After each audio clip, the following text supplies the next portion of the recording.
그럼에도 불구하고 정청래 대표에 대한 그런 일반인들까지 포함한 여론은 사실은 비교 우위를 누리고 있는 건 사실입니다. 누구에 비해서? 우리 국민의힘 장동혁 대표에 비해서. 같은 여론조사에서 장동혁 대표에 대해서는 긍정평가가 27%, 부정평가가 56%를 아이고. 기록했는데 이건 정말 많은 차이 아닙니까? 네. 이 정도면은 사실 거의 단식까지 했는데 단식 효과인가? 어떻게 해야 그런데 돼? 문제는 아마 장동혁 그 국민의힘 대표 같은 경우에도 본인 그 국민 보수 지지층 국민의힘 지지층에서는 또 그나마 선방할 수 있는 지지율을 아마 갖고 있을 거예요. 맞아요. 네. 자기 지지층한테는. 그리고 네. 저도 저번에 통계를 봤을 때 놀랐던 게 유튜버 한동훈 씨에 대해서 제명이 잘했느냐 못했느냐에 네. 대해서 거기에서 잘못했다라는 의견도 한 30% 정도 있었지만 상관없다가 생각보다 엄청 크게 나왔어요. 상관없다가 알바노라고 유튜브에 한 명 제명한 게 뭔 문제야라는 식의 그 네. 여론조사가 나왔던 걸 기억하면 거기에 잘했다라는 의견도 꽤 만만치 않게 있어서 두 개를 합쳤을 땐 과반을 넘었었거든요. 그래서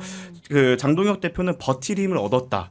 요즘에는 그런 표현을 많이 하더라고요. 풀 컨디션 장동혁 왔다. 풀컨디션 장동혁 왔다. 그거 무슨 얘기예요? 그러니까 예전에는 네. 약간 그 초선부터 시작해서 중진으로 올라가는 그 장동혁 대표에 대한 비판이 막 거세지고 있었잖아요. 근데 네. 어떻게 보면 한동훈을 쳐내는 과정에서 그 위기 상황을 단식으로 모면하고 그리고 그쪽 업계에서는 반인반신인 분이 강림을 해갖고 어떻게 손을 잡아줬잖아요. 네.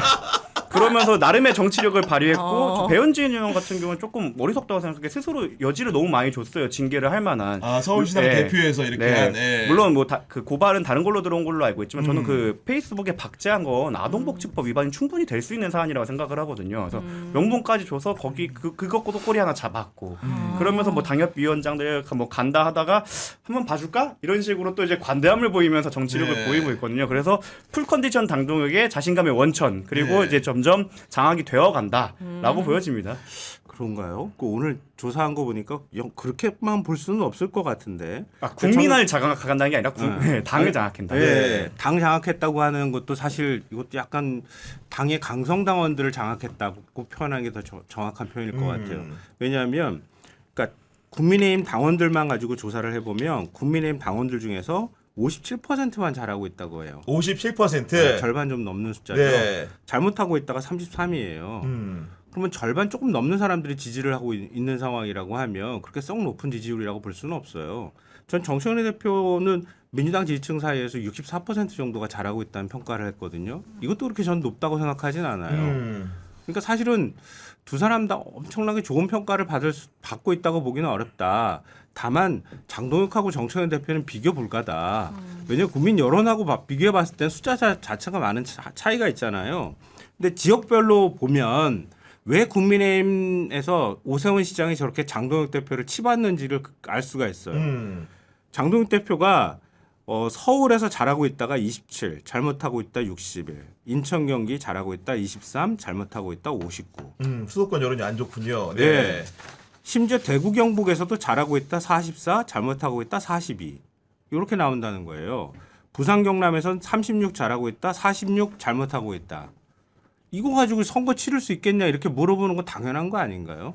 그러니까 당대표의 리더십이 요 정도인데 요 정도의 당대표가 내 뒤에 막 강성당원이 있어 이거 등에 업고 난 다음에 내 마음대로 갈 거야 이렇게 할 수 있겠는가 과연? 쉽지 저는 않거든요. 장동혁은 합니다. 저는 갑자기 그 공천 룰도 7대3 얘기 나오다가 5대5로 바꿨잖아요. 그러니까, 네. 그리고 지금 나오잖아요. 재심에 물어라, 너 걸어라. 그럼 나도 걸겠다라고 하는 건 뭐 당 내에서 자체적으로 돌려본 거예요. 시뮬레이션을. 이미 상황 파악이 돼 있다. 상황 파악이 됐다. 나 풀컨디션 장동혁 됐다.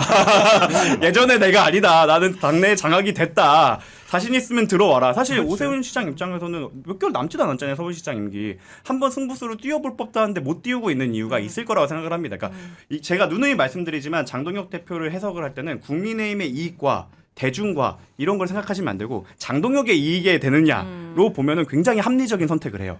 물론 그게 당의 이익과 연결이 안 돼서 그렇지. 야, 참신한 접근이다. 보니까. 네. 그래서 국민의힘과 장동혁의 이익을 떼고 보면 장동혁 대표는 생각보다 자신의 이익을 되게 잘 챙겨가고 있고 나름의 플랜이 있다.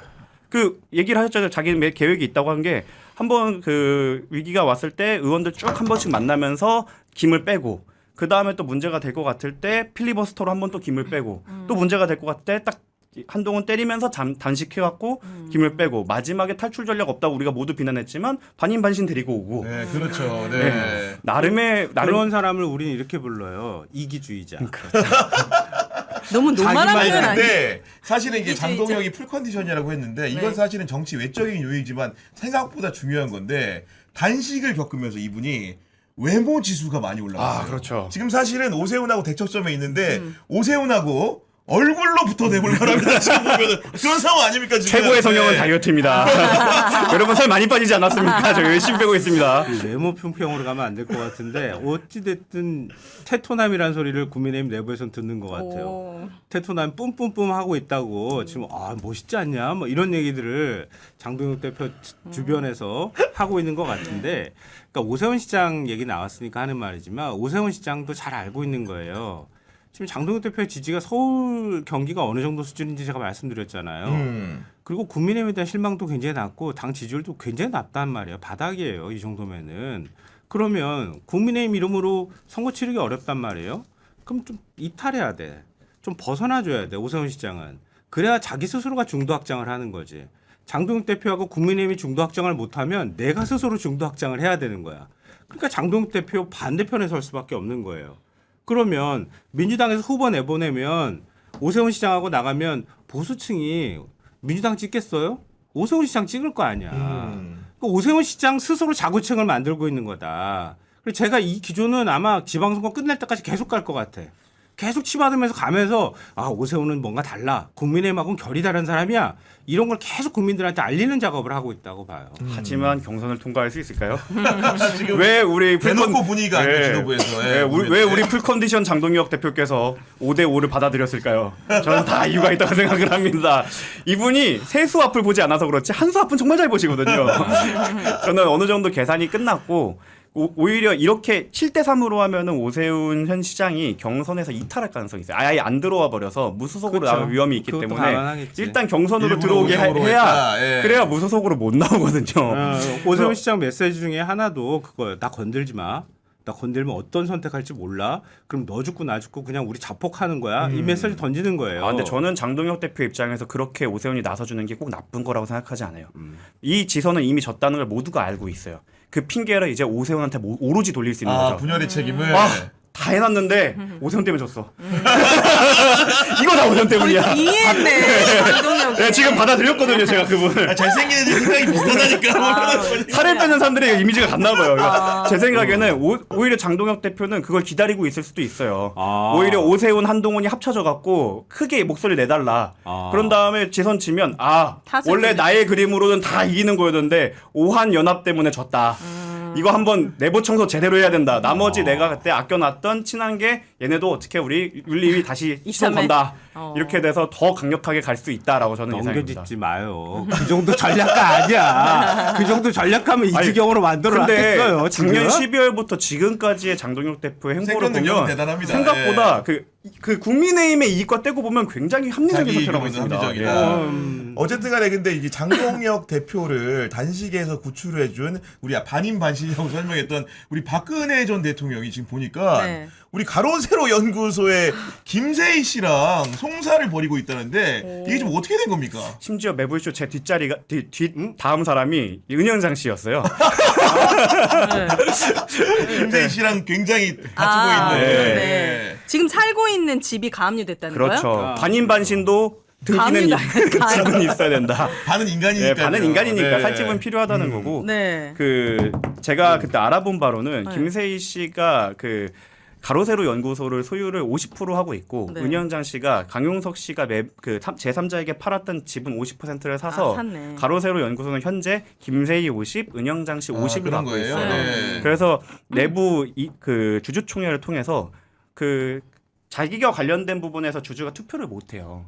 그러니까 내부 주주총회를 통해서 김세희의 월급을 영원으로 만드는 안건을 은연장 씨가 통과를 시킵니다. 네. 그럼 이제 김세희 씨는 가로세로 연구소에서 돈을 못 빼는 상태가 된 거고 네. 그런 상황에서 돈이 급하구나. 돈이 급한 상황이 된 거예요. 거기에 대해 손해배상도 계속 들어오죠. 뭐가 막히 들어오니까 제가 생각했을 땐 김세희 씨가 많이 급할 거예요. 왜냐하면 지금 황금알을 낳는 오리를 거위를 그냥 뺏겼잖아. 바로 가압류로 건 거거든요. 근데 그거랑 지금 박근혜 사저 가압류를 왜 한 건데요? 김세희 이거는 씨가? 이제 스토리가 좀 있는 네. 겁니다. 예를 들면은 그게요. 사실은 예전에 이제 박근혜 전 대통령이 이제 옥고를 치르는 상황에서 사실 어려운 환경을 보는, 왜냐하면 추징금이나 벌금도 많았기 때문에 네. 본인의 개인 재산이 출소했을 때 거의 없는 상황이어서 거처가 마련되지 않은 상황이었어. 그러다 네. 보니까 옛날에 삼성동 그 사조가 있었던 것 같은데 그것도 다 이제 매각이 되고 하는 상황이었고, 가서 차로 네. 집까지 졌는데. 네. 근데 그게 다 추징금이나 이런 걸로 그 집을 매각해야 되는 상황이 온 네. 거예요. 자기 재산이 거의 영원이나 그렇습니다. 다름없어. 네. 그런데 특별 사면을 받으면 그러면 나와야 되잖아요. 나오면 어디 갈 데가 없는 거야. 네. 그래서 보수 진영 내부에서 우리 박근혜님 집을 마련해 드리자 대박. 이런 움직임을 보였는데 네. 제일 적극적이었던 것이 가세현이었던 거예요. 음. 그러면서 가세현에서 돈을 당장 마련하기 어려우니까 25억 원을 빌려준 거예요. 오, 빌려줬어요. 예. 네. 그러니까 그거는 다 인정하고 있다 그래요. 네. 그렇게 하고 난 다음에 그리고 시간이 지나서 박근혜 측이. 박근혜 측이 그 중에 15억 원을 그렇습니다. 갚아줬대. 네. 그리고 나머지 10억 원이 남은 거야. 네. 그 10억 원을 가지고 이 돈이 어떤 성격을 갖고 있느냐 가지고 지금 맞습니다. 싸우는 거예요. 네. 근데 이제 가세현이 그걸 한 거지. 박근혜 전 대통령한테 온 굉장히 많은 편지나 이런 것들을 정리해서 출판 작업들을 한 거예요. 이 책을 내면 거기에 따라서 보수 진영한테는 책값만 받는 게 아니라 굉장히 비싼 값을 뭐 25만 원, 30만 원에도 막 팔고 그랬대. 왜냐하면 저 대단하다. 집도 마련해드리고 생활비도 지원해드려야 해야 되는 되니까. 거니까 네. 그런 것 때문에 그렇게 하면 그거에 따른 수익이 들어올 거 아니에요. 근데 그거를 가세현에서 출판한 거야, 그 책을. 네. 그 가세현에서 출판했을 때 한 6, 7억 정도는 이익이 날 거라고 생각을 했던 모양이에요. 그러니까 남아있는 대여금은 출판을 통한 이익금으로 퉁치면 되겠구나. 상세하면 이렇게, 되겠구나. 이렇게 생각했던 네. 거야. 네. 근데 근데 김세희 씨는 아닌데 그런 약속한 적 없는데. 그 예. 돈은 그 돈이고 나는 돈 받을 게 남아 있는 거야. 이거 가지고 가압류를 건 거야. 10억 원 돌려줘 이렇게 하면서. 아, 언제 걸었는데요? 건 거는 얼마 얼마 안 안 된 걸로 됐어요. 알고 있는 걸로 최근에. 가압류는 최근에 네. 가압류를 걸면서 이 스토리가 이제 알려지게 된 1월 거예요. 30일 왜냐면 유영아 변호사가 그래서 이제 분노해서 페이스북 글을 올리기 시작하면서 이제 네. 노출이 된 걸로 알고 있고요. 네. 이게 잘 보시면 가압류라는 것을 이제 봐야 되는 게 만약에 재판을 통해서 그 김세희 씨의 주장이 받아들였으면 본압류를 했을 거예요. 되게 자기가 가져오는 추징 절차에 그 집행 절차를 해야 되는데 근데 가압류라는 건 뭐냐면 재판하기 전에 돈을 빼돌릴 수도 있으니 이걸 아. 묶어놓겠다. 임시적으로 네. 묶어두는 조치. 재판을 네. 하기 전에 묶어두는 조치에 불과하다. 그래서 묶어놓고 나는 너네게 소송을 걸겠다라는 조치로 보입니다. 네. 그러니까 쉽게 얘기해서 이제 묶어놓으면은 처분도 안 되고 아무것도 못 하기 때문에 기본적으로 채무자한테 돈을 빨리 갚아라 이런 식의 압박하는 효과도 있는 상황인 건데 네. 문제는 우리 반인반신 박근혜 전 대통령과 사실은 김세희 씨가 누가 보더라도 한때는 동지애적인 관계로 그러니까. 서로 정치적으로 응원하고 뭔가 후원을 했기 때문에 이런 상황이 있었던 건데 몇 년 만에 이렇게 돌변하는 모습을 보니까 둘의 관계가 비즈니스 관계였던 거냐 이런 식의 의심이 드는 거죠. 네. 사실 그 반인반신으로 모신 신도 중에 하나라고 보이거든요. 그 중에 그 신을 모시는 신도 중에서 이제 수금 담당을 역할했던 걸로 보이는데 그분도 그 사람도 이제 금전적으로 쪼달리게 되면 이렇게 된다라는 걸 보여주는 대표적인 사례라고 보면 될 것 같고요. 지금도 아까 제가 또 그 나오면서 은연장 씨 얘기하는 걸 들으면서 왔는데 김세희 씨가 이것저것 많이 힘든 것 같아요. 은연장 씨가 압박을 하고 그렇군요. 그래서 워낙 그 네. 압박하기 때문에 그래서 뭐 따로도 후원을 모으고 이렇게 하는 것 같은데 이 소송을 취할 것 같진 않아요. 자 그러면은 근데- 예. 박근혜 약발이 다 떨어진 거잖아요. 좀 노골적으로 말하면 박근혜 이름으로 돈 다시 거두면 되지. 네. 그때 우리 채무 정리가 잘 안 돼가지고요. 지금도 돈이 어려워서 빈궁하게 사셔요. 축구장 넓이 조그마한 축구장 넓이 하나 되는 집에 살고 계시거든요. 그러면서 돈을 모아. 그러면 사실 이런 문제 터는 거 아주 순식간에 털 수 있거든요. 근데 그렇게 안 하는 거예요 지금. 아니 할 수가 없는 거야. 그만큼 되지도 않을 뿐더러 이 이권 문제가 걸려버리니까 사실 돈 문제 걸리면 부모 자식도 없다고 얘기를 하는데 아무리 지금 교주고 그리고 신도 관계를 하더라도 지금 돈 문제가 걸리니까 배는 게 없는 거예요. 내 돈 내놔. 아니 그때 너 출판비로 통한 거잖아, 퉁친 거잖아 이러면 식으로 지금 싸움이 붙어가지고 쉽지 않은 것 같은데 보수 진영에서 아마 화해하라고 계속 아마 압박을 놓을 것 같아. 아니 근데 그러니까 제가 말씀드리잖아요. 아까 장동혁이 어려울 때 도와준 사람이 누굽니까? 박근혜 전 대통령이죠. 이런 식의 문제가 벌어졌으면 당연히 보온과 은혜를 갚는 까치의 관점에 접근을 해보면은 당연히 박근혜 전 대통령을 누가 도와야겠습니까 지금? 그냥 이건 개인적인 아이디어인데 그냥 이 집을 팔고 그거 빚 갚고 장동혁 씨가 갖고 있는 6채 중에 하나. 그렇네. 네. 다 실어주니까. 네, 지금. 그 집에다가 그 막 신 모시는 것처럼 네. 6채 중 하나에 좀 모시면 그러면은 그것도 괜찮네요. 네, 괜찮은 아이디어지 않을까. 이게 네. 변호사가 원래 중재를 하는 역할이잖아요. 이게 좋은 합의안이 되지 않을까 싶어요. 아니 집이 아니라잖아요. 그 6채가 집이 변변한 아니야? 집이 없대잖아요.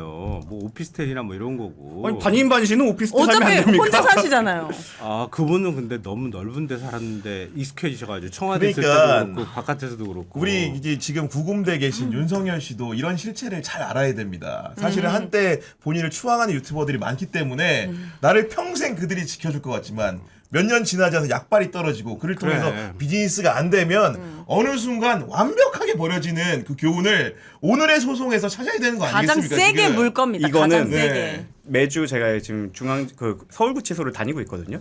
갈 때마다 느낍니다. 거기에 이제 경찰 그 버스라고 하죠. 버스가 불의의 사태를 대비하기 위해 딱 막아놨거든요. 그리고 거기 엄청나게 플랜카드가 많이 걸려 있어요. 근데 제가 갈 때 뭐 제가 갈 때만 그럴 수도 있겠지만 네. 제가 갈 때 딱 한 분 계시더라고요. 야. 잘 생각해 보세요. 거기 그렇게 넓은 공간을 차지하고 있는데 계시는 분이 없어요. 날 춥죠. 서울구치소 앞에 있는다고 윤석열이 듣습니까? 심지어 윤석열 씨는 요즘 재판 받으러 다니냐고 중앙지법에 더 없어. 자주 있을 예. 거예요. 그런 걸 생각을 하면 윤석열 씨는 이미 느끼고 있을 거다. 그리고 2월 19일에 그런 말 그대로 이제 우리 국민들이 바라는 바대로 선고 형량이 정해진다고 한다면은 그 이후에는 하나하나 대중적으로 지지하던 분들도 떨어져 나가지 않을까 이런 생각을 좀 해보는 건데